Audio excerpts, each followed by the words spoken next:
Hello there, my very good friends. On today's wrestling news, a WWE Hall of Famer appears on NXT. A mysterious diamond mine vignette airs on NXT too.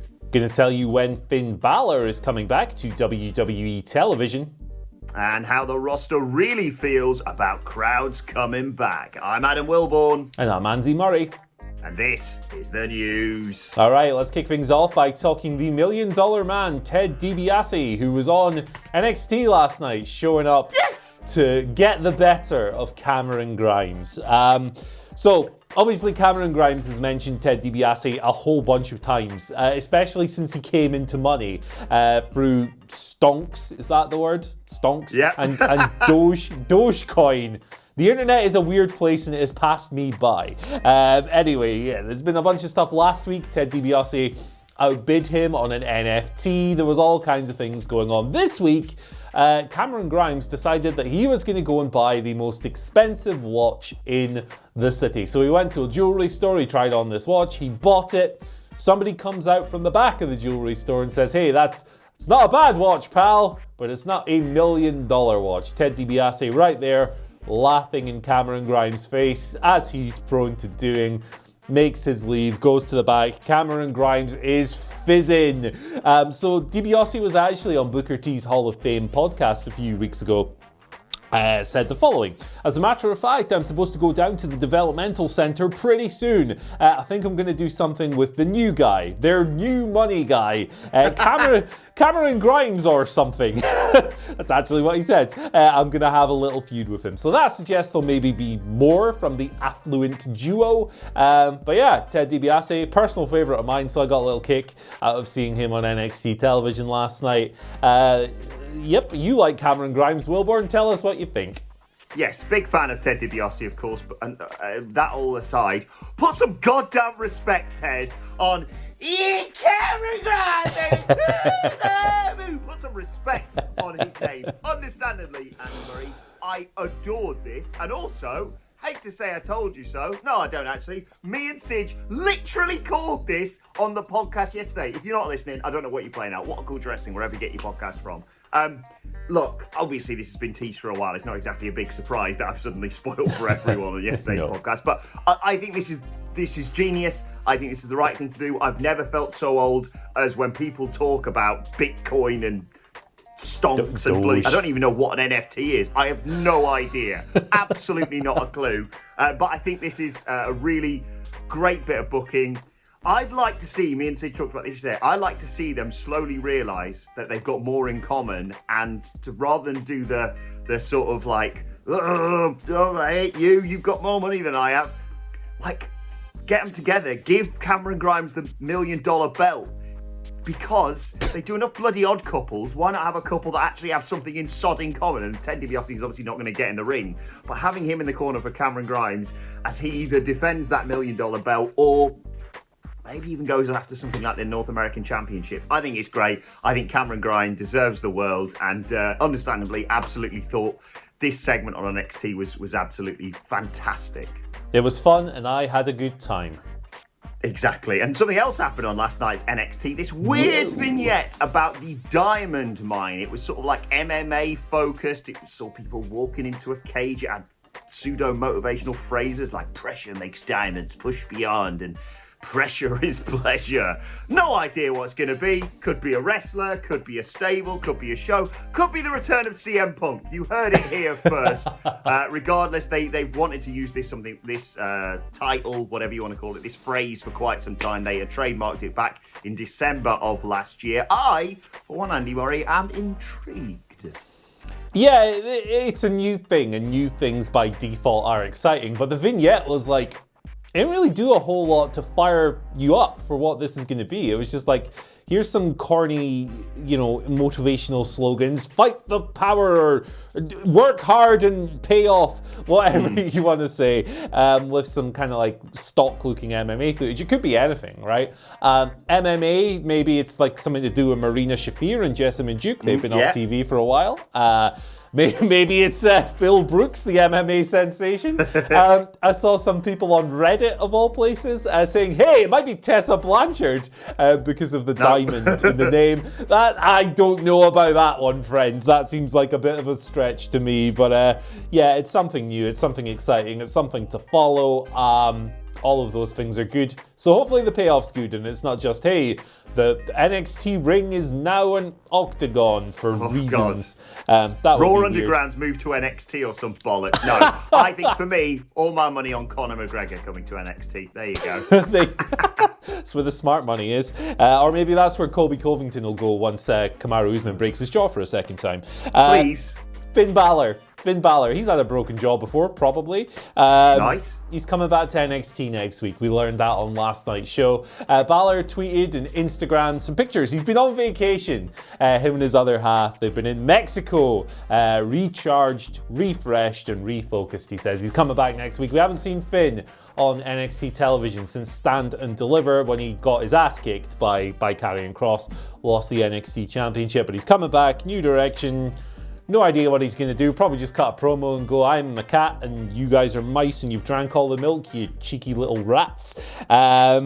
But yeah, I'm looking forward to this. Finn Balor's been one of my favourite things in NXT over the past year or so in particular. I love the Prince character. I think it's great. It's nice having like a serious wrestling character near the top of the pile on this brand where there's kind of like a wide array of different types of characters. So yeah, good for him. Looking forward to it. He was the NXT champion, for something like 200 days. It was a good reign. Two-time champion, obviously. Interested in seeing what he does next. It's an obvious point, but the main roster can learn a lot from NXT. In particular, the way they've handled their two champions who lost their belts at the last takeover. Yes, we've seen flashes of Io Shirai. She had that interview. She said she's just going to take some time off and recover. And Frankie Monet and her dog was there.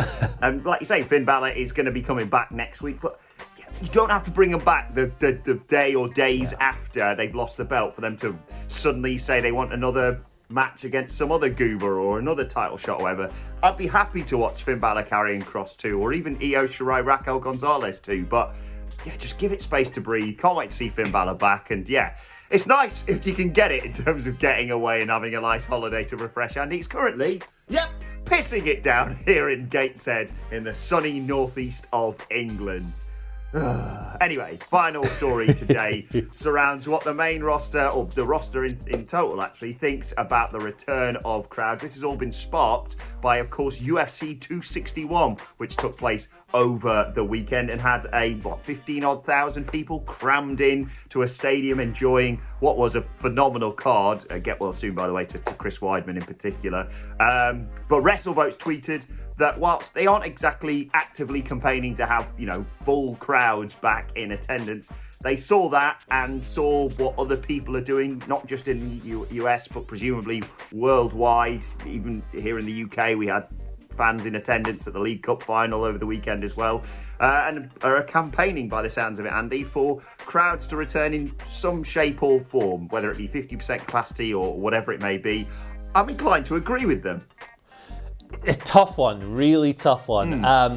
The capacity crowd in Jacksonville brought so much to that UFC show. Like, it was genuinely, it was amazing having like this raucous crowd there for these UFC fights. But obviously, the health and safety concerns come into play as well. We won't know what kind of impact this show that had no social distancing measures and no masks really will have until a week or two when potential infections maybe start coming through. So it's a really tricky situation. It's a very delicate one bringing fans back. I would like to see it, obviously, from a fan standpoint, but we've also got to be careful. But I do think that once one wrestling promotion does something and brings people back in certain capacity, the other ones will just be like, hey, we can do that as well. So I think it's just a case of waiting for one person to push the first domino down, and then we'll see people coming back through. Honestly, I don't mind what people do as long as it's safe. Exactly, that's the most important thing. And yes, we've already seen fans at AEW Dynamite. We've got Blood and Guts next week, of course. Intriguing to see how they lay out the fans for that in particular. But I do think WWE will want to be the first, as they were with we'll just have fans back for WrestleMania. And I was reading something this morning, in fact, about them, getting rid of masks when you're just out and about. Although when you are big crowds, they encourage wearing a mask even if you've been vaccinated. So fingers crossed we get to see more of what we saw, like within reason, within safety precautions, as you say, Andy, like we saw at UFC 261. Big shout out to Thug Rose. Anyway, let's move on to your Twitter questions. At WhatCulture WWE, of course, if you want to get in touch with us. First question today comes from Mad Pancakes, who says, "Morning, lads. I'm a big fan of Kenny Omega and the Elite, and I really like this belt collection thing going on now. So if Kenny Omega does go to New Japan, there is no way he's going to beat Ospreay. So do you think Kenny will beat Moxley for the IWGP US title?"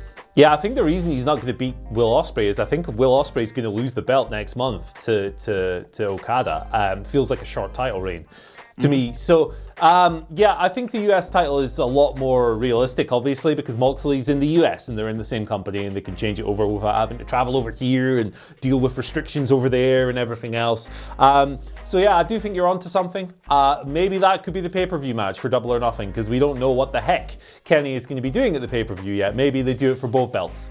Just mirror the Impact thing. But yes, I agree. That's a bit more realistic, I think, than the IWGP at the moment. Yeah, I really like that booking. Pamphlet the other week suggested you had Darby Allin versus Kenny Omega, title for title, because that's the personification of Double or Nothing. But you could do this with Moxley's IWGP US title and get the same result. And I think that's the match. But maybe people would want to see more for the time being. People love Darby Allin. I don't think he's at world title levels just yet, though. Second question today comes from Matt Ryan, aka Aussie Dead. Says, which baby faces did you actually dislike because you didn't enjoy the character or felt they weren't great baby faces? Sheamus, 100% Sheamus. I'm a big Sheamus fan, man. Like, I really like his wrestling, and I love him when he's a heel. I've backed him up on the channel and everything for years and years and years. But when he was a babyface world champion, he was horrendous. His character was awful, and it's not his fault. It's the material he's obviously given by management. But he was a bully. He was smiling and laughing in people's faces as he was bringing them down. There was like nothing likable about the character whatsoever. WWE really botched him in that role, and it sucked because he's just a much better heel. And when he's been a babyface, they've never figured out a way to make him good. Yeah, I've got to agree. Save for the time he was hanging out with Beaker from the Muppets and kicking cats out of trees. Not a great babyface. He's just better suited as a heel. So to be honest, my one is maybe slightly controversial as well. Edge. I just much prefer Edge as a heel. Fair. When he was there, like kidnapping Paul Bearer and stuff, I was just like, can't you just go back to being a real knobhead, basically? Yeah. I love him. I think he's Adam Nicholas' favourite wrestler, arguably, but I just think he's far better suited as a heel, and we've seen that come to fruition on SmackDown, of course. Final question then today comes from Boogeyman, who says, CM Punk is 42 years old. At what point would you no longer be interested in seeing him return to the ring? I'd say if it doesn't happen within 3 years, it is what it is. Thanks, guys. Keep up the great work. Thanks for the message, Boogeyman. Yeah, it's tough on this because the CM Punk thing feels like a question we'll be asking until the day he can no longer physically do anything. And, he's 42 years old, like you said. That clock is very much ticking. And the thing about CM Punk was, as a wrestler, he was never like this sensational super athlete of a wrestler as well. So you wonder how he'd adapt and everything else. I would probably offer the same kind of time frame. It's kind of arbitrary saying like 3 or 4 years or whatever. But realistically, yes, I'm of the same line of thinking as yourself. Yeah, obviously any company would love to have him back, but at the end of the day, he doesn't have to. He doesn't. He's said this on numerous times in numerous different interviews. You know, he's got the money. AJ Lee's doing great stuff as well. Let's not forget to mention her in all this. He just wants to do stuff he's passionate about, and I don't know if we'll ever see him again. Maybe even the wrestling game has kind of passed him by due to the lack of time he's had in the ring for so long. I don't know, but all I do know is if you predicted him to return to the wrestling ring in 2021, you're happy anyway, because he was in that show with Stephen Amell. My prediction's right. Screw you guys. I'm never wrong. Right, let's move on to today's and finally, and a bit of a retro callback. This, Andy. We used to have loads of fun stuff with random figures and toys and what have you. Shout out to Mark Solid, who found this wrestling figure, China, with her best friends, Rocco. Apparently, what? What the hell happened here? What is going on here? Because usually the explanation for these things that people have informed us on Twitter is that somebody will buy a figure from the shop, they'll replace it with another one that's maybe less valuable, take it back, return it, and it'll go back on the shelf. That's why you'll have the Rock figure in a box that says, I don't know, Tony Bone on it or whatever. But this one's all over the place. Look at that bloody thing. It says China's there on the box. Rocco's over here. Paul Ellering. What the hell's going on? If someone could unpack this mystery for us, that would be great. Thank you. Great spot though, Mark Solid. Thank you for sending that to us. Tremendous. Any more of those sorts of things, keep them coming at WhatCulture WWE, of course, on Twitter. And let us know your thoughts on there. You can follow both of us. You can follow Andy Murray at Andy H. Murray. Why did I just say my name? At Andy H. Murray on Twitter. The H stands for happy birthday to the greatest feud partner, the greatest rival, the greatest frenemy of Kevin Owens' entire wrestling career, Alex Riley. Happy birthday, Alex. Say Riley. it to my face. Say it to his face, indeed. Follow me on Twitter at Adam Wilborn. Follow us all at WhatCulture WWE. Don't forget to like, share, subscribe. Subscribe to WhatCulture Wrestling wherever you get your podcast from. Daily Wrestling Podcast, NXT review later on today, and AEW Dynamite preview as well to come. But for now, my thanks to Andy Murray. Thank you for joining us, and we will see you soon.